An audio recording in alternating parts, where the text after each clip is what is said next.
ঈদের দিন অন্যান্য খাবারের পাশাপাশি যদি এরকম একটা রাজকীয় স্বাদের আস্ত চিকেন রোস্ট আপনার টেবিলে থাকে, তাহলে দেখবেন টেবিলের লুকটাই চেঞ্জ হয়ে গেছে।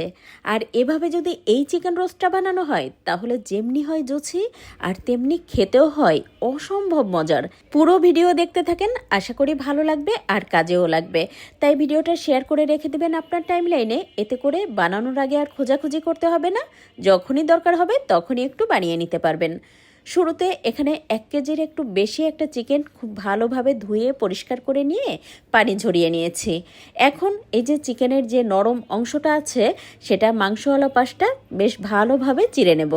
এতে করে মশলাটা খুব ভালোভাবে ঢুকবে চিকেনের মধ্যে। এখন দিয়ে দিলাম স্বাদমতো লবণ, 1 টেবিল চামচ পরিমাণ আদা রসুন জিরা বাটা, 1 টেবিল চামচ পরিমাণ দিয়েছি শুকনো মরিচের গুঁড়া, সেই সাথে দিয়ে দেবো ধনে গুঁড়া আধা চা চামচ পরিমাণ, সাথে দিয়েছি আধা চা চামচ পরিমাণ রেড চিলি পাউডার, এতে করে কালারটা সুন্দর হবে। তার সাথে দিয়ে দেবো 1 টেবিল চামচ পরিমাণ টক মিষ্টি দই। আচ্ছা, এখানে কিন্তু আপনি চাইলে শুধুমাত্র টক দইও ব্যবহার করতে পারেন, আবার চাইলে মিষ্টির দইও দিতে পারেন।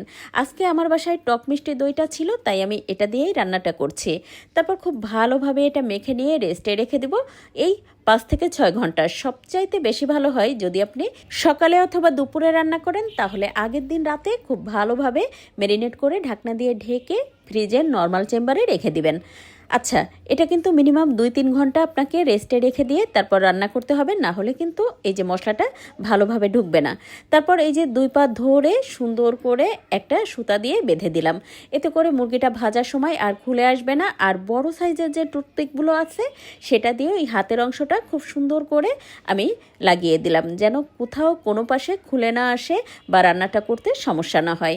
এবার একটা স্পেশাল মশলা তৈরি করে নেব। তার জন্য ব্লেন্ডার জারে দিয়ে দিলাম পেঁয়াজ ব্রেস্তা, 2টা কাঁচামরিচ, আরও দিয়ে দেবো 2টা পেঁয়াজ কুচি, সেই সাথে দিয়ে দেবো 10-12টা ভাঙা কাজু বাদাম। ইচ্ছে করলে কাঠবাদামও দিয়ে এই রান্নাটা করা যায়। এখন এর মধ্যে 1/4 কাপ পরিমাণ টক মিষ্টি দই দিয়ে তারপর খুব ভালোভাবে এটা ব্লেন্ড করে নেব। তো দেখতেই পাচ্ছেন খুব মিহি করে কিন্তু ব্লেন্ড করে নেওয়া হয়ে গেছে। আর এদিকে আমি চিকেনটা বের করে নিয়েছি। এখন চিকেনটা ভাজার পালা।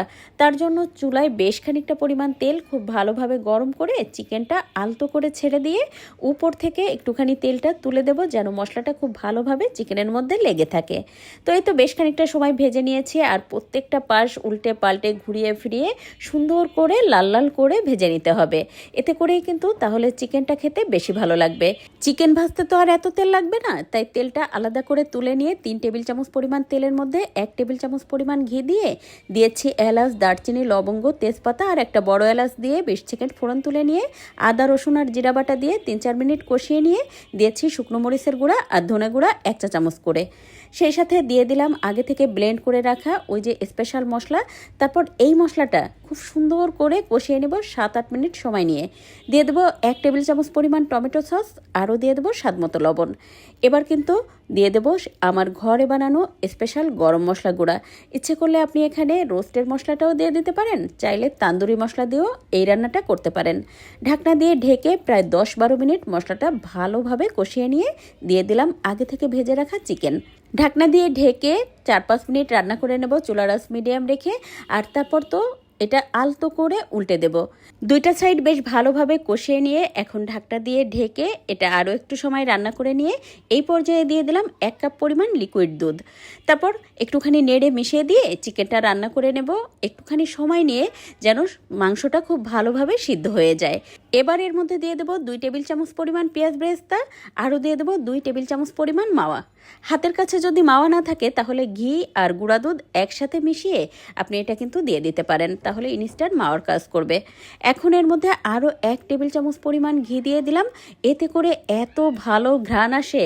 এই ঘি আর মাওয়া দেওয়ার কারণে এই চিকেন রোস্টার মানে দুর্দান্ত স্বাদ হয়, আর ফ্লেভারে পুরো ঘর মৌ মৌ করে। অপূর্ব স্বাদ হয় খেতে। এটা যাকে একবার খাওয়ানো হয়, সে বারবার এটারই রিকোয়েস্ট করে। তারপর তো চিকেনটার মধ্যে ওই যে দেখলেনি আমি চামচ দিয়ে মশলাটা তুলে দিয়ে 3-4 মিনিট আরও রান্না করে নিয়ে নামিয়ে পরিবেশন করেছি।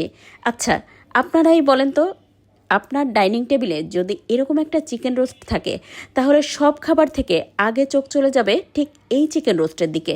আসছেই দিয়ে এভাবে চিকেন রোস্ট করে সবাইকে তাক লাগিয়ে দিন। আজ এ পর্যন্ত, কাল আবার নতুন কোনো ভিডিও নিয়ে দেখা হবে ইনশাল্লাহ। সে পর্যন্ত সবাই ভালো থাকবেন। আল্লাহ হাফেজ।